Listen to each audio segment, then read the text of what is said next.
nouvelle année, qu'est-ce qu'on attend? Nous souhaitons probablement à nos proches une bonne année. Ou parfois on dit, j'aimerais avoir une bonne année. J'aimerais qu'on puisse avoir une année où on puisse être heureux. Et ça, c'est intéressant parce qu'en portugais, on ne souhaite pas une bonne année, on souhaite comme un heureux, une année heureux aux gens. Alors, c'est comme, il a une petite nuance, mais je dis, mais en portugais, ce serait bien plus facile pour moi d'appliquer le souhait qu'on donne toutes les années. Mais c'est ça. L'idée, c'est qu'on souhaite qu'on puisse avoir une bonne année. Mais comment être heureux en cette année qui ne fait que commencer? Parce que si notre bonheur dépend uniquement des circonstances que nous vivons, alors il est impossible de prédire si nous aurons une bonne année, une année heureuse, car nous ne savons même pas ce qui se passera demain. Par exemple, ma belle-sœur, elle est venue ici au Québec, elle a passé 10 jours ici au Québec. Elle a dit, j'aimerais y aller pour voir de la neige. Elle est partie vendredi. On planifie les choses, mais on ne contrôle pas les choses. Mais je dis, OK, je vais prendre ma journée, mon congé en semaine, et on est parti à Ville de Québec, on a profité de la neige en Ville de Québec. Elle a eu l'occasion de voir de la neige. On a réglé le problème. Mais c'est impossible de prévoir ce qui va se passer demain. Alors, est-ce que on va rencontrer beaucoup de difficultés cette année? Nous ne savons pas. Est-ce que serons-nous confrontés à de grandes épreuves cette année? Nous ne le savons pas. Aurons-nous une année pleine de bons moments? C'est ça qu'on souhaite, une bonne année, pleine de bons moments. Nous ne le savons pas. On ne contrôle pas les choses. Il est impossible de prévoir. Cependant, la parole de Dieu nous enseigne quelques principes précieux pour trouver le vrai bonheur. Ce matin, nous allons réfléchir à certains de ces principes. On va parler d'une vie juste menant au bonheur et on va lire le célèbre psaume 1. Je crois que c'était un des premiers textes bibliques que j'ai appris par cœur lorsque j'étais petit. Heureux l'homme qui ne marche pas selon les conseils des méchants, qui ne va pas se tenir sur le chemin des pécheurs, qui ne s'assied pas en la compagnie de ces gens qui se moquent de Dieu.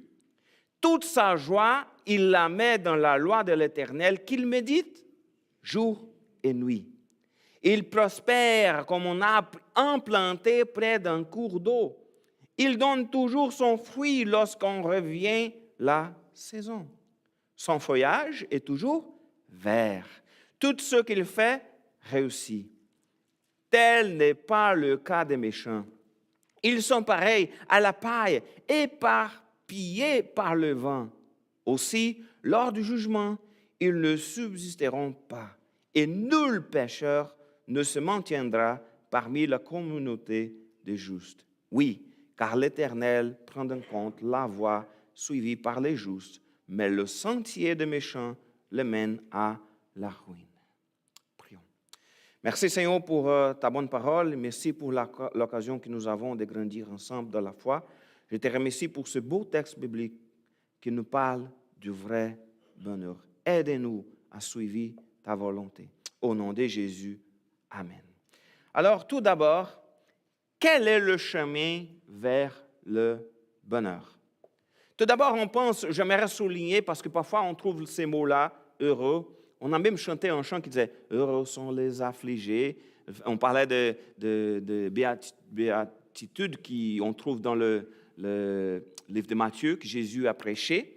Mais lorsqu'on regarde ces mots « heureux », c'est un sens qui va bien plus que être heureux. C'est lié à la bénédiction et au bonheur. C'est les deux choses ensemble. C'est de ça qu'on parle lorsqu'on voit ces mots qui sont là dans la Bible. Alors, être heureux dans ces cas signifie pas que la personne est simplement heureuse, mais qu'elle est une personne heureuse et bénie par Dieu. Alors, c'est pour ça qu'elle est heureuse. Alors, dans la Bible, cet adjectif se réfère à quelqu'un qui est à la fois heureux et béni par Dieu. Venons donc au texte de ce matin. Et pour trouver le vrai bonheur, celui qui vient des bénédictions de Dieu sur nous, quel chemin devrions-nous suivre? Tout d'abord, le texte commence par mentionner le chemin à éviter. Relisons le verset 1. Heureux l'homme qui ne marche pas selon les conseils des méchants, qui ne va pas se tenir sur le chemin de pécheurs, qui ne s'assied pas en la compagnie de ces gens qui se moquent de Dieu. Avant d'entrer dans le détail du verset, j'aimerais souligner quelque chose. J'ai déjà entendu à plusieurs reprises des personnes enseigner à tort que ce texte dit ceci. Les chrétiens ne devraient pas avoir que des amis chrétiens. J'ai déjà entendu des gens lire ce texte-là et dire, OK, c'est pour ça que les chrétiens doivent avoir des amis simplement des croyants. Mais ce n'est pas vrai. Ce n'est pas ça cela que la Bible nous enseigne. Jésus nous a dit d'être le sel de la terre et la lumière du monde. Nous ne le serons pas si nous nous éloignons des gens. Ah non, je ne me mets pas ensemble avec les non-croyants. Mais comment on va être la lumière du monde si on n'est pas avec eux? Il faut être près des gens, proches, pour témoigner efficacement de Jésus. Et Jésus lui-même, il a fréquenté des pécheurs notoires. C'est ça que la parole nous dit. De même, ce texte ne nous apprend pas à nous éloigner des incroyants. Alors, qu'est-ce qu'il nous dit d'éviter? D'abord, de marcher selon les conseils de méchants. Alors, si nous voulons être heureux, nous ne devrions pas suivre les conseils des méchants. C'est-à-dire qu'il n'est pas question d'être des amis des gens qui ne sont pas des chrétiens. On parle de ne pas suivre le conseil des méchants. Je trouve vraiment triste de voir un chrétien adopter une attitude tout à fait contraire à la volonté de Dieu, parce qu'au lieu de chercher les conseils des chrétiens mûrs, la personne a cherché les conseils de personnes qui ne connaissaient pas la parole de Dieu. Et j'ai déjà vu cela arriver à plusieurs reprises. Au lieu de chercher des chrétiens mûrs, les gens sont allés chercher les amis, les gens qui ne connaissaient pas la parole de Dieu, et ont pris une mauvaise décision. Un chrétien prudent cherche des conseils avisés auprès de ceux qui marchent selon la parole de Dieu. Les chemins de notre Père sont toujours le mieux pour nous parce qu'ils sont des chemins de paix, sont des chemins de bonheur. Donc, si nous voulons être heureux, il est important que nous cherchions les conseils basés sur la parole de Dieu. Alors, ne cherchons pas les conseils de méchants. Le deuxième, c'est qu'on doit éviter de se tenir sur le chemin de pécheurs. Cela ne signifie pas marcher avec les pécheurs. Ah non, j'ai beaucoup d'amis dans mon travail, mais je ne vais pas marcher avec eux parce que la parole m'a dit de ne pas se tenir sur le chemin des pécheurs. Ce n'est pas tout à fait la même chose. Jésus, par exemple, fréquentait les pécheurs. Il s'attablait avec des pécheurs. Alors, il n'est pas question on ne peut pas être ensemble avec des pécheurs. Et pourtant, je suis sûr, Jésus n'a pas transgressé le conseil de ces psaumes. Que devons-nous donc éviter? Il faut éviter quoi? Le chemin. La parole nous dit d'éviter le chemin des pécheurs. En d'autres termes, il est important d'éviter de vivre comme des pécheurs. Il n'est pas question de ne pas être près, de ne pas être proche, de ne pas être des amis. Il est question de ne pas suivre ses conseils et de ne pas suivre leur chemin. C'est ça la question. Oui, je sais que parfois, dans quelques domaines de la vie, il y a des gens qui ne sont pas des croyants, qui sont des exemples dans quelques domaines de la vie. Par exemple, je suis sûr qu'il y a des pécheurs qui ont des bonnes attitudes. Même une personne sans Jésus peut être un bon père, parfois. Même une personne sans Jésus peut être un bon professionnel. Ah, je vais suivre les conseils de ce professionnel là-bas. Mais par contre, les gars qui parfois est un bon voisin, et peut-être aussi un alcoolique. Parfois, le gars qui est un bon professionnel est aussi égoïste. Parfois, celui qui était un bon père, ce n'est pas un bon mari, c'est un adultère. Alors, la question ici, c'est qu'on ne peut pas suivre leur chemin. On ne peut pas suivre marcher dans ces voies qui sont contraires à la volonté de Dieu. Oui, il faut faire beaucoup d'attention sur qui nous a mis pour ne pas être influencé pour les mauvais conseils. Mais par contre, en tant que chrétien, on doit être ami des gens pour les influencer. Sinon, qu'est-ce qu'on va influencer les gens si on est loin des autres? Alors, une autre chose que le texte parle, le troisième, c'est de s'asseoir en compagnie de moqueurs. OK, ça, il faut vraiment tout à fait éviter.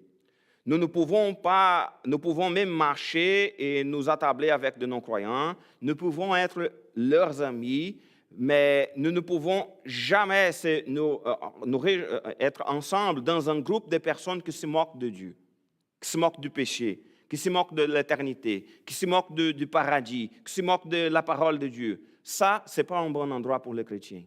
Regarde que c'est tout un chemin. On écoute d'abord les conseils, ensuite on commence à suivre le chemin, et si on continue dans ce domaine-là, on va arriver qu'on va être parmi les moqueurs. Alors il faut faire beaucoup d'attention. Il est très important de bien choisir les personnes auprès desquelles nous prenons les conseils. Il est très important de bien choisir ceux qui nous admirons, ceux qui nous suivons, mais parce que si nous écoutons, parfois, on va être, avec le temps, on va devenir un parmi les groupes de moqueurs. Et ça, c'est grave. Alors, le texte disait de quoi éviter. Mais comment doit-on agir? D'abord, il est important de se réjouir dans la loi de l'Éternel. C'est le début du verset 2. Toute sa joie, il la met dans la loi de l'Éternel. C'est quoi ça? C'est-à-dire qu'on va prendre la Bible. Alors, je vais prendre la Bible. La joie est arrivée parce que la Bible est dans mes mains. Alors, je laisse la Bible. Oh non, je suis triste. Il n'est pas question littérale d'avoir la parole dans nos mains. Il est question c'est-à-dire que la parole de Dieu est fondamentale pour trouver le bon chemin, pour trouver le chemin de le bonheur. La Bible est sans aucun doute une grande bénédiction parce qu'elle nous montre le chemin. Alors, il est question de regarder la parole de Dieu pour suivre les conseils qui sont concernant la volonté de Dieu qui s'y trouve dans la parole de Dieu. En toutes circonstances, suivons, obéissons la parole de Dieu. Au lieu de suivre les conseils des méchants, au lieu de se tenir sur le chemin des pécheurs, suivons le conseil qui vient de la parole de Dieu.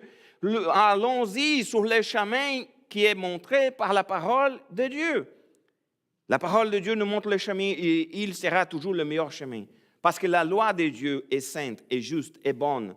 La joie exprimée dans ce verset consiste à se réjouir d'obéir la parole de Dieu. Oh, quel plaisir d'obéir la volonté de Dieu. Réjouissons-nous de faire la volonté de notre Père. Valorisons la parole de Dieu. Et c'est pour ça que vient le troisième élément, de méditer sans cesse sur la parole de Dieu.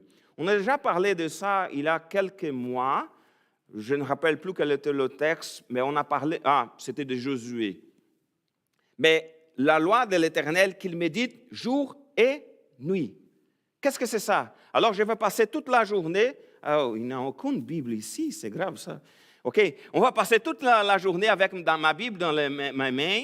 Et en train de lire la Bible, je conduis mon auto en train de lire la Bible, je suis en train de laver le vaisselle, en train de lire la Bible, je vais faire la course, je travaille en train de lire la Bible. Ce n'est pas ça la question de méditer sans cesse sur la parole de Dieu. La question est de nous rappeler que la parole de Dieu est notre nourriture. Et si nous voulons être guidés par Dieu, il faut connaître la parole de Dieu. Si nous voulons être près de Dieu, nourrissons-nous assidûment de la parole de Dieu, parce que l'homme ne vivra pas de pain seulement, mais de toute parole qui sort de la bouche de Dieu. Mais ici, il y a une question de plus. C'est qu'il n'est pas question seulement de lire la Bible. Et c'est ça qu'on ne peut pas faire tous les jours et nuits, mais on peut méditer dans la parole jour et nuit. Il s'agit de méditer la parole jour et nuit. Concrètement, qu'est-ce que signifie méditer jour et nuit la loi de l'Éternel?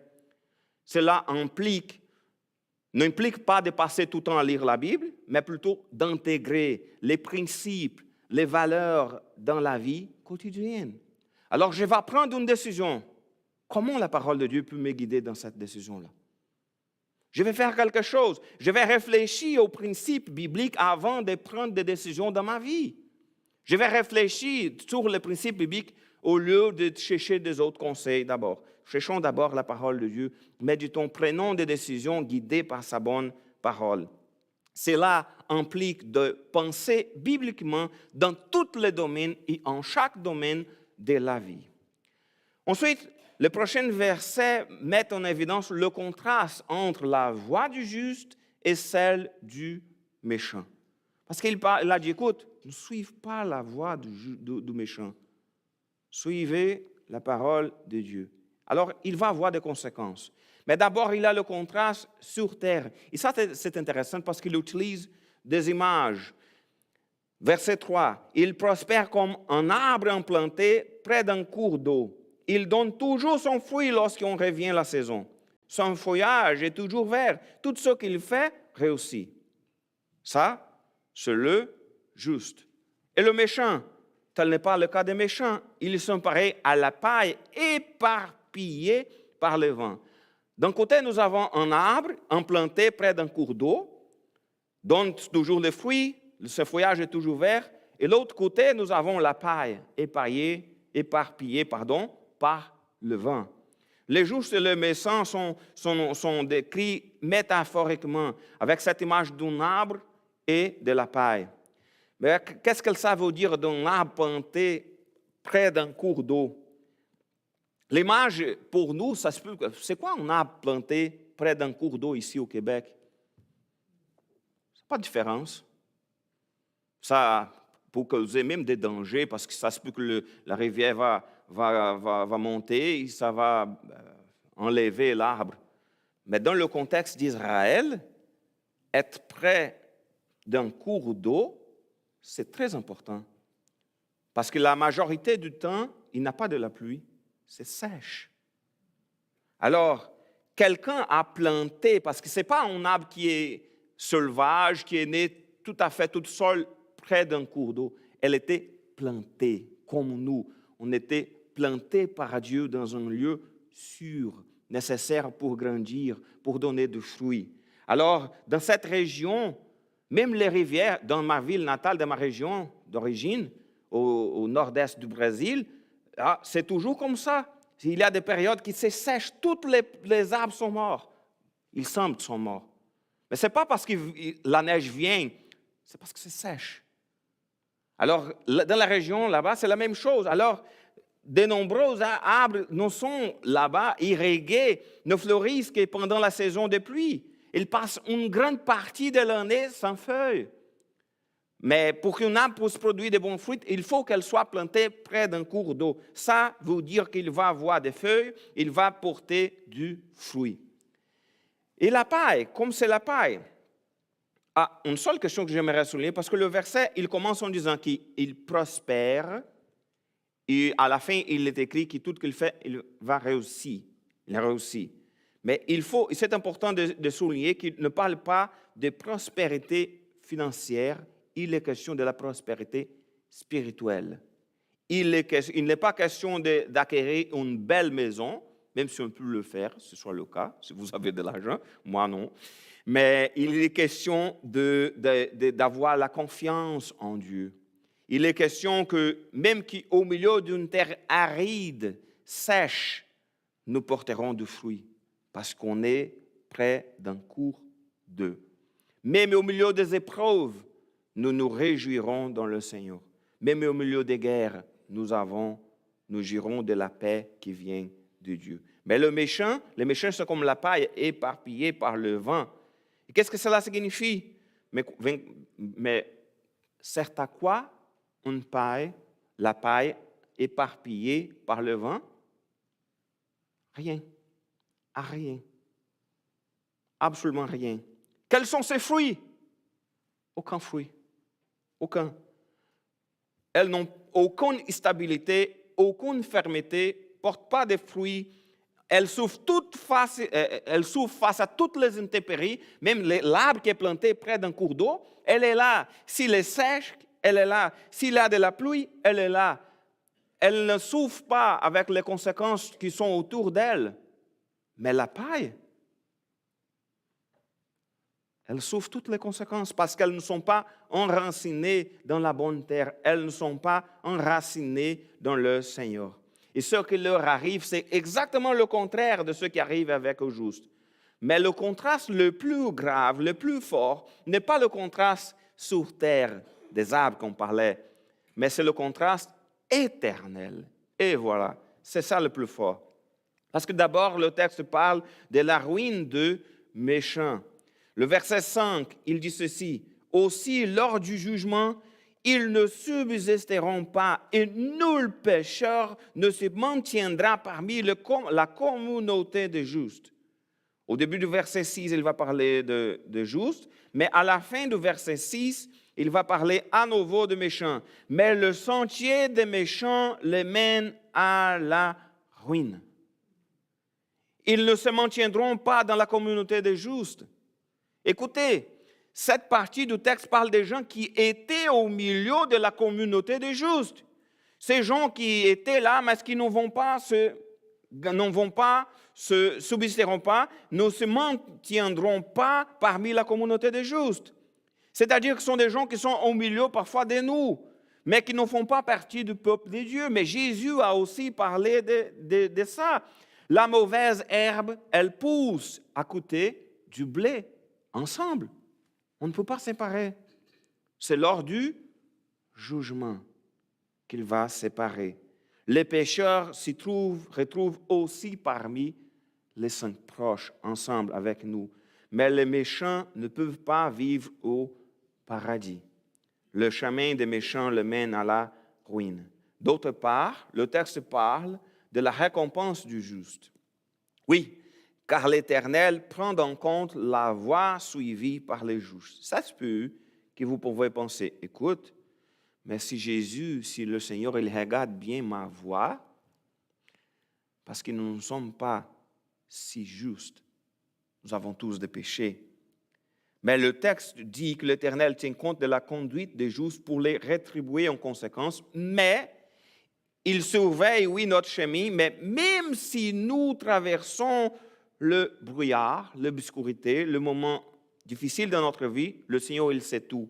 Mais le plus important, c'est que grâce au sacrifice de Jésus, nos péchés sont pardonnés. Alors, les moments où on a commis des erreurs, on a péché, nous sommes lavés par le sang de l'agneau. Dieu tiendra compte du chemin que nous suivons, oui, mais c'est un chemin qui a été purifié par le sang de Jésus sur la croix. Notre nom est écrit dans le livre de la vie, dans le livre de vie, et nous habiterons au ciel pour l'éternité. Nous pouvons souffrir, oui, mais la souffrance prendra fin. Nous risquons d'être persécutés, oui. Nous pouvons pleurer, oui, mais Dieu lui-même essuiera toute larme de nos yeux. Désirons alors ardemment le retour de notre Seigneur Jésus, afin que nous puissions pleinement profiter de sa merveilleuse présence. Écoutez, il n'y a pas de raccourci ou de chemin facile vers le bonheur. Il n'y en a pas. Parfois, on dit, ah non, je vais essayer. Écoute, je vois le chemin est là, mais je vais essayer. C'est plus facile, c'est plus court. J'y arriverai pas du tout. Le seul chemin vers le vrai bonheur, c'est le Seigneur. Et le seul chemin vers le Seigneur, c'est Jésus. Il n'y a pas de raccourci. Ne prenons pas des raccourcis contraires à la volonté de Dieu. Ne prenons pas de sentiers qui ont pensé, OK, ça va marcher, je vais arriver de toute façon. Non, ça ne va pas marcher. Marchons joyeusement sur le bon chemin, celui qui est indiqué par la parole de Dieu. nous ne trouverons pas le vrai bonheur que par une vie juste et craignant Dieu. Je vous souhaite pour l'année 2024, soyez heureux et bénis, que l'on puisse suivre la bonne parole de Dieu et trouver le bon chemin à suivre. Amen. On va chanter notre bon Dieu. On va chanter, si je ne me trompe pas, que Dieu est bon, c'est ça. Il est bon, oh comme il est bon. Oups, désolé. Il est bon. Alors,